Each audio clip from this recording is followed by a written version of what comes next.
నమస్కారం వీక్షకులకు కనుమ పండుగ శుభాకాంక్షలతో ఈనాటి వార్తలకి స్వాగతం. ఇక వార్తల్లోని వివరాలు. శ్రీవారి ఆలయంలో సుప్రభాత సేవను పునరుద్ధరించింది టీటీడీ. ధనుర్మాస నెల నేపథ్యంలో గత నెల 17వ తేదీ నుంచి శ్రీవారి ఆలయంలో సుప్రభాతంకు బదులుగా తిరుప్పావై సేవను నిర్వహించిన అర్చకులు ధనుర్మాస గడియలు ముగియడంతో తిరిగి నేటి వేకుజామున నుంచి శ్రీవారి ఆలయంలో స్వామివారి సుప్రభాత సేవతో మేల్కొల్పారు అర్చకులు. సుప్రభాత సేవ ప్రారంభం కావడంతో నెల రోజుల అనంతరం భక్తులను సుప్రభాత సేవకు అనుమతించింది టీటీడీ. కలియుగ వైకుంఠనాథుడైన శ్రీనివాసుని ప్రతినిత్యం సుప్రభాత సేవతో మేల్కొల్పుతారు. కౌసల్య సుప్రజారామ పూర్వ సంధ్య ప్రవర్తతే అంటూ స్వామివారికి మేల్కొలుపు ప్రారంభమవుతుంది. కానీ ప్రతి సంవత్సరం ధనుర్మాసం నెలలో 30 రోజుల పాటు స్వామివారికి సుప్రభాతం బదులుగా తిరుప్పావై పఠనంతో మేల్కొలుపు ప్రారంభమవుతుంది.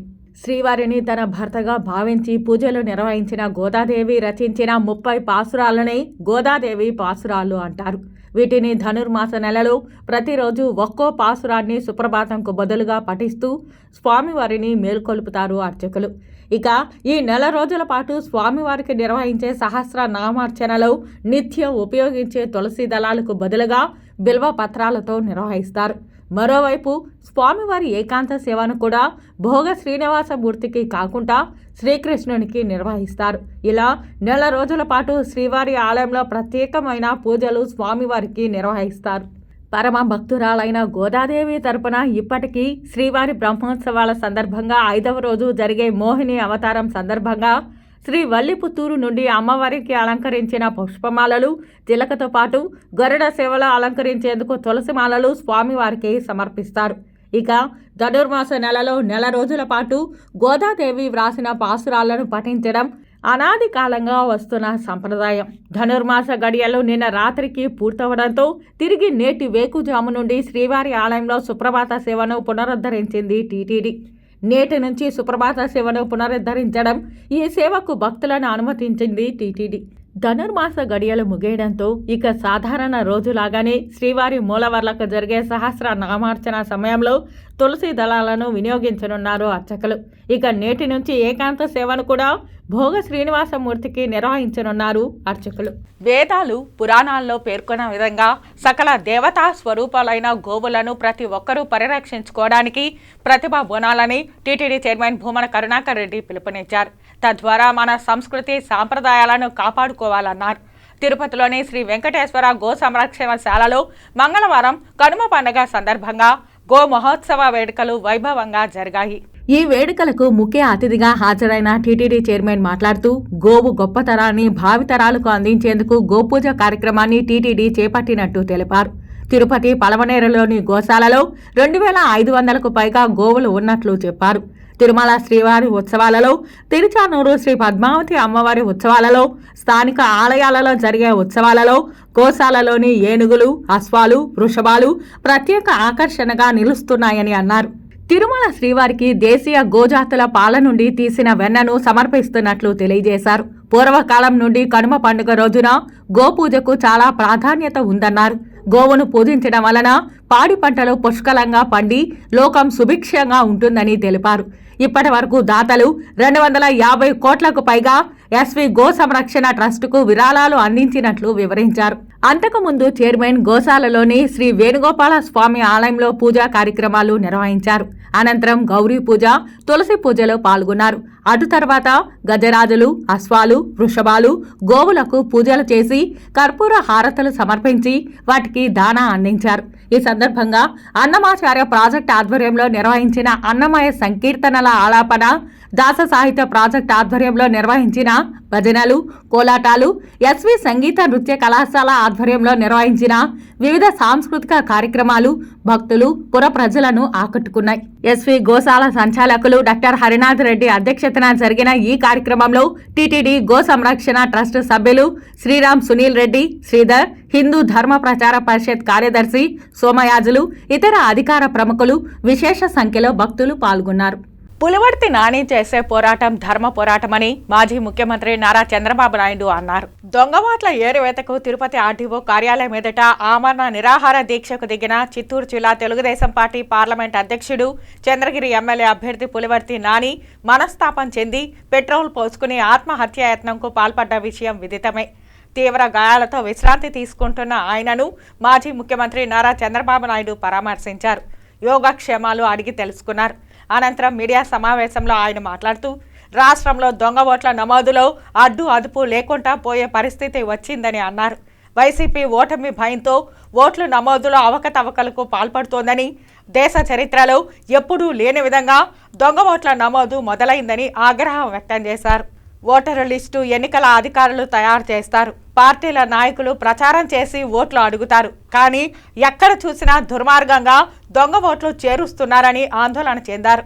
తెలుగుదేశం పార్టీ సానుభూతి పరుల ఓట్లు తీసేస్తున్నారని దుయ్యబట్టారు. చంద్రగిరి నియోజకవర్గాన్ని ఎన్నికల కమిషన్కు కేస్ స్టడీగా తయారు చేశారని పేర్కొన్నారు. తిరుపతి కలెక్టర్ ఎస్పీపై ఎన్నికల కమిషన్ సీరియస్ అయిందని, గతంలో పార్లమెంటు ఎన్నికల్లో అవకతవకలు జరిగితే ఏం చర్యలు తీసుకున్నారని ప్రశ్నించారు. ఎన్నికల కమిషన్కు ఫిర్యాదు చేయడానికి 2 రోజుల ముందు దొంగ ఓట్లు తొలగించారని, పులివర్తి నాని ఆత్మహత్యా యత్నానికి పాల్పడ్డారని గుర్తు చేశారు. 45 ఏళ్ల తన రాజకీయ జీవితంలో ఇలాంటి నేరస్తులను, దొంగలను చూడలేదని, నాని చేసే పోరాటం ధర్మ పోరాటమని పేర్కొన్నారు. వీళ్లకు డబ్బులు ఎక్కడి నుంచి వస్తున్నాయో అర్థం కావడం లేదని, 45 ఏళ్ల రాజకీయంలో ఎప్పుడూ చూడని విధంగా మనీ పవర్, భూ కబ్జాలు, దోచుకోవడాలు, ఆ డబ్బులు తీసుకొచ్చి ప్రజల్ని మభ్యపెట్టే విధంగా కానుకలు పంపిణీ చేయడం చేస్తున్నారని ఆగ్రహించారు. చంద్రగిరి నియోజకవర్గంలో 6 మండలాలు ఉన్నాయని, పక్కనే తిరుపతి, శ్రీకాళహస్తి, జీడి నెల్లూరు, పుంగనూరు, పూతలపట్టు, పీలేరు నియోజకవర్గాలు ఉన్నాయని, వైసీపీ వాళ్ళు చేసే mode of operation form 6, form 7, form 8 విచ్చలవిడిగా ఉపయోగించారని దుయ్యబట్టారు. గతంలో చంద్రగిరిలో 2,90,000 ఓట్లతో 325 బూతులు ఉన్నాయని, ఇప్పుడు 3,08,000 ఓట్లు ఉన్నాయని అన్నారు. దీనికి 395 బూతులు పెంచేసి 18,000 ఓట్లకు 70 బూతులు పెంచేశారని, ఎమ్మెల్యే స్వగ్రామం తుమ్మలగుంటలో 4 బూతులను 7 బూతులు చేశారని అన్నారు. 37,000 ఓట్లు మార్పులు చేర్పులు వచ్చాయని, ఫామ్ 6 ద్వారా 25,000 కొత్త ఓట్లు చేర్చారని, అందులో 40-80 ఏళ్ల వయసు గల 6,000 మంది కొత్త ఓటర్లు వచ్చారని వివరించారు. డెకాయిడ్స్, కరుడుగట్టిన నేరస్తులు, ఉగ్రవాదుల కంటే దారుణంగా ప్రవర్తిస్తున్నారని ఆవేదన వ్యక్తం చేశారు. రేపు అనేది లేదనుకొని బరి తెగించారని, ఎన్నికల అవకతవకలపై అధికారులకు స్పష్టంగా తెలియజేశామని అన్నారు. తప్పులు చేస్తే జైలుకు పోతారని, ఉపాధ్యాయులను, సీనియర్ ఉద్యోగులను ఎన్నికల విధుల్లోకి తీసుకోకుండా వైసీపీకి కావాల్సిన సచివాలయం సిబ్బందిని తీసుకుని అవకతవకలకు తలుపులు తెరిచారని తెలిపారు. గత పార్లమెంటు ఎన్నికల్లో ఏకంగా దొంగ ఆధార్ కార్డులు కూడా ప్రింట్ వేశారని విమర్శించారు. ప్రజలు మిమ్మల్ని ఇంటికి పంపించడం ఖాయమని స్పష్టం చేశారు. ఇక్కడ చూస్తే 2,90,000 ఓట్లతో 325 బూతులు ఉన్నాయి. ఇప్పుడు 3,08,000 ఓట్లు అన్నారు. దీనికి 70 బూతులు పెంచేశారు. అంటే 325 బూతులు 375 బూతులు అయిపోయినాయి 18,000 ఓట్లకి. అక్కడి నుంచి ఇవన్నీ స్టార్ట్ అయినాయి. ఒక తుమ్మలగుంట్లో 4 బూతులు ఉన్నాయి. అవి ఇప్పుడు 7 బూతులు చేశారు. అంటే మొత్తం కలిసి వాళ్ళ లెక్కలు మళ్ళా 2,70,000 ఓట్లే ఉన్నాయి. అది 3,08,000 ఓట్లు అయినాయని చెప్పి మాట్లాడే పరిస్థితికి వచ్చారు. అప్పటికి కూడా 38,000 ఓట్లు మార్పులు కొత్తగా వచ్చినట్టు ఉన్నాయి. ఇందులో 25,000 ఓట్లు కొత్త ఓట్లు ఫామ్ 6లో చేర్పించేశారు. అందులో 25,000 ఓటర్లో 6,000 మంది 40-85 సంవత్సరాల ఓటర్స్ అన్నమాట, వయసు ఉండేవాళ్ళు. వాళ్ళు ఎక్కడి నుంచి వచ్చారో ఎవరికీ తెలియదు. ఈ 13,000 ఓట్లు మన వాళ్ళు చాలా హోంవర్క్ కూడా చేశారు. వార్తల్లో చిన్న విరామం. చెదలవాడ కృష్ణతేజ దంత వైద్య కళాశాల మరియు సూపర్ స్పెషాలిటీ ఆసుపత్రుల్లో అత్యాధునిక దంత వైద్య సేవలు అందుబాటులోకి తెచ్చారు. అన్ని దంత సమస్యలకు ఒకే చోట పరిష్కారం. అన్ని రకాల వైద్య సేవలు అందుబాటులో ఉన్న ప్రాంగణం చెదలవాడ దంత వైద్యశాల. అనుభవజ్ఞులైన వైద్యులచే అందమైన చిరునవ్వు కోసం ఆధునిక దంత వైద్యం, పిప్పి పళ్లకు రూట్ కెనాల్ చికిత్స, చిగురు వాపు వ్యాధులకు అత్యాధునిక చికిత్స, ఎత్తుపళ్ళు, వంకర పళ్ళు, రంగు మారిన పళ్లకు ప్రత్యేకమైన వైద్య బృందంచే చికిత్స. సంప్రదించండి చెదలవాడ కృష్ణతేజ దంత వైద్య కళాశాల, రేణిగుంట రోడ్, తిరుపతి. వార్తల్లోనికి తిరిగి స్వాగతం. శ్రీ కాళహస్తీశ్వర ఆలయంలో సోమవారం మకర సంక్రాంతి సందర్భంగా శ్రీ మృత్యుంజయ స్వామికి ప్రత్యేక అభిషేక పూజలు శాస్త్రోక్తంగా నిర్వహించారు. వాయులింగేశ్వరుని సన్నిధిలో సోమవారం మకర సంక్రాంతి సందర్భంగా ప్రత్యేక అభిషేకాలు నిర్వహించారు. ఆలయంలో రాహుకేతు సర్పదోష నివారణ పూజలు, శనేశ్వర అభిషేకాలు, స్వామివారికి రుద్రాభిషేకాలు, నిత్య కళ్యాణోత్సవం, వివిధ రకాల ఆర్జిత సేవలలో భక్తులు అధిక సంఖ్యలో పాల్గొన్నారు. భక్తులతో ఆలయ పరిసరాలు కిటకిటలాడుతున్నాయి. సోమవారాన్ని పురస్కరించుకొని మృత్యుంజయ స్వామి అభిషేక సేవను చేపట్టారు. ఆలయ అర్చకులు, వేద పండితుల ఆధ్వర్యంలో కలశ స్థాపన పూజలు నిర్వహించి మృత్యుంజయ స్వామి మూల విరాట్కు వివిధ రకాల సుగంధ ద్రవ్యాలతో వేదోక్తంగా అభిషేకం నిర్వహించారు. అనంతరం దివ్య అలంకారాలు చేసి ధూపదీప నైవేద్యాలు నివేదించి పూర్ణ హారతులు సమర్పించారు. సంపూర్ణ ఆయురారోగ్యాలతో ఉండాలని మృత్యుంజయ స్వామికి సోమవారం అభిషేక సేవను భక్తులు నిర్వహించుకున్నారు.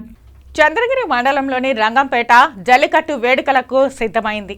ఉమ్మడి చిత్తూరు జిల్లాలో చంద్రగిరి మండలంలోని రంగంపేట జల్లికట్టుకు ఎంతో ప్రాచుర్యం పొందింది. ప్రత్యేక సంక్రాంతి పండుగను పురస్కరించుకుని రంగంపేట ప్రజలు జల్లికట్టును నిర్వహించడం ఆనవాయితీగా వస్తోంది. ఈ క్రమంలో మంగళవారం జల్లికట్టుకు రంగంపేట గ్రామం సిద్ధమైంది. గ్రామస్తులు జల్లికట్టులో పాల్గొనే గోవులను సుందరంగా అలంకరించి జల్లికట్టుకు సిద్ధం చేశారు. కాగా జల్లికట్టులో పాల్గొనేందుకు యువత ఎంతో ఉత్సాహంగా ముందుకొచ్చి గోవుల కొమ్ములకు కట్టి ఉన్న పలకలు, బహుమానాలను కైవసం చేసుకునేందుకు ఆసక్తి చూపుతారు. సుమారు 10,000 మంది జల్లికట్టు ప్రేమికులు వస్తారని గ్రామస్తులు అంచనా వేస్తున్నారు. ఉమ్మడి చిత్తూరు జిల్లా నుంచే కాక తమిళనాడు, కర్ణాటక రాష్ట్రాల నుండి కూడా ఈ జల్లికట్టును చూడడానికి ప్రజలు తరలి వస్తారు. జల్లికట్టును చూడడానికి విచ్చేసే ప్రజలకు తాగునీరు, భోజన వసతులు ఏర్పాటు చేస్తున్నారు గ్రామస్తులు. ఈ వార్తలు ఇంతటితో సమాప్తం. నమస్కారం.